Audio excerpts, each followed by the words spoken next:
Assalamualaikum warahmatullahi wabarakatuh. Perkenalkan, nama saya Gladys Angelica dengan NIM 2105135340. Mahasiswi dari Fakultas Keguruan dan Ilmu Pendidikan, Program Studi Pendidikan Guru Sekolah Dasar, kelas C Universitas Riau.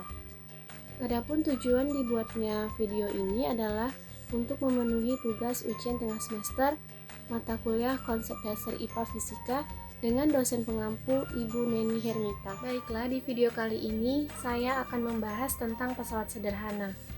Pesawat sederhana adalah alat mekanik yang dapat mengubah arah atau besaran dari suatu gaya.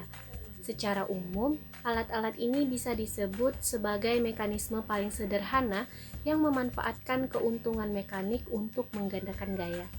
Nah, sebuah pesawat sederhana menggunakan satu gaya kerja untuk bekerja melawan satu gaya beban. Dengan mengabaikan gaya gesek yang timbul, maka kerja yang dilakukan oleh beban besarnya akan sama dengan kerja yang dilakukan pada beban. Dengan demikian, pesawat sederhana dapat memudahkan pekerjaan manusia.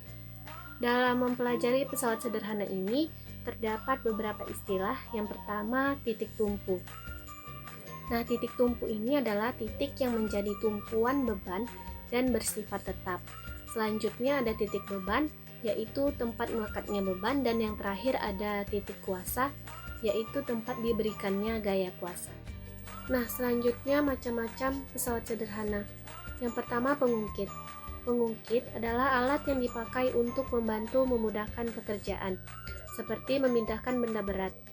Pengungkit berupa batang keras yang dapat berotasi pada suatu titik tumpu. Nah, prinsip kerja pengungkit adalah dengan gaya kecil, beban berat mampu dipindahkan.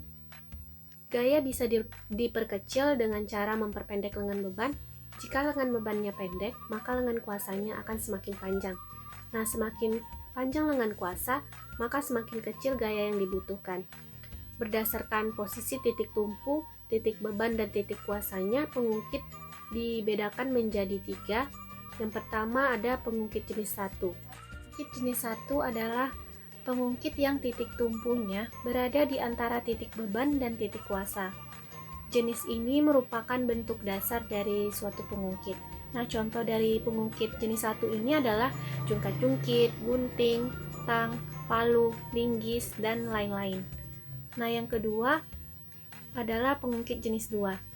Suatu pengungkit dikatakan berjenis 2 jika titik bebannya berada di antara titik tumpu dan titik kuasa. Nah, contoh pengungkit jenis 2 ini adalah gerobak dorong, pembuka tutup botol, pemecah kemiri, dan lain-lain sebagainya.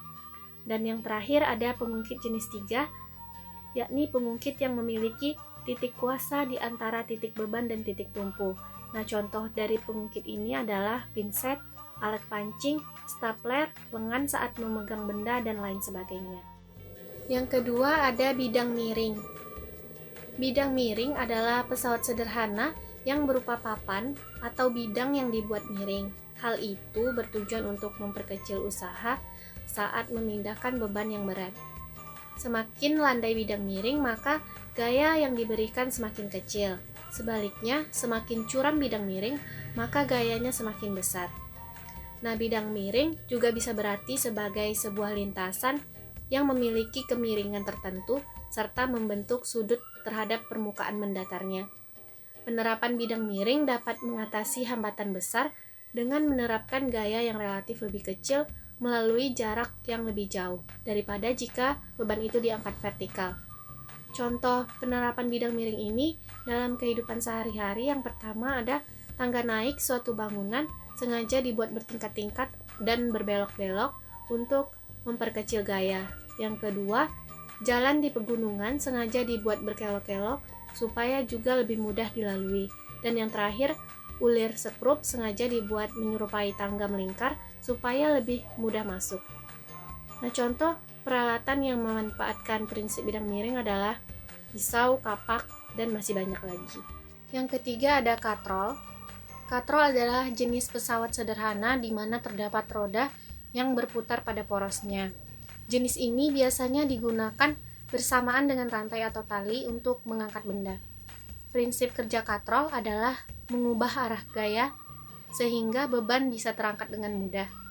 Nah, prinsip dari katrol mirip dengan prinsip pengukit, ada beban, kuasa, dan titik tumpu. Tapi biasanya kuasa pada katrol berupa tarikan. Contoh penerapan katrol di kehidupan sehari-hari adalah alat timba dan ujung atas tiang bendera. Secara umum, katrol dibagi menjadi 3. Yang pertama, katrol tetap, yaitu katrol yang tidak berubah posisinya ketika digunakan untuk mengangkat benda. Nah, contohnya adalah alat timba pada sumur. Yang kedua, katrol bebas adalah jenis yang berlawanan dengan katrol tetap, di mana posisi katrolnya berubah ketika mengangkat benda. Nah, contohnya adalah alat pengangkut peti kemas. Dan yang terakhir ada katrol majemuk, adalah perpaduan antara katrol tetap dan katrol bebas. Semakin banyak katrol yang digunakan, maka semakin mudah untuk digunakan mengangkut suatu barang. Keuntungan mekanisme katrol majemuk bisa dilihat dari banyaknya tali. Dan yang terakhir, roda berporos. Roda berporos adalah roda yang dihubungkan dengan sebuah poros di mana dapat berputar bersama-sama. Ketika roda bergerak, porosnya juga akan bergerak. Roda berporos memungkinkan kita bisa bergerak lebih cepat dan mudah. Nah, contoh dari roda berporos adalah obeng dan sekrup, keran air yang berputar, pegangan pintu yang bulat, setir kendaraan, dan juga kursi roda. Demikianlah yang dapat saya jelaskan tentang materi pesawat sederhana. Lebih dan kurang saya mohon maaf. Wassalamualaikum warahmatullahi wabarakatuh.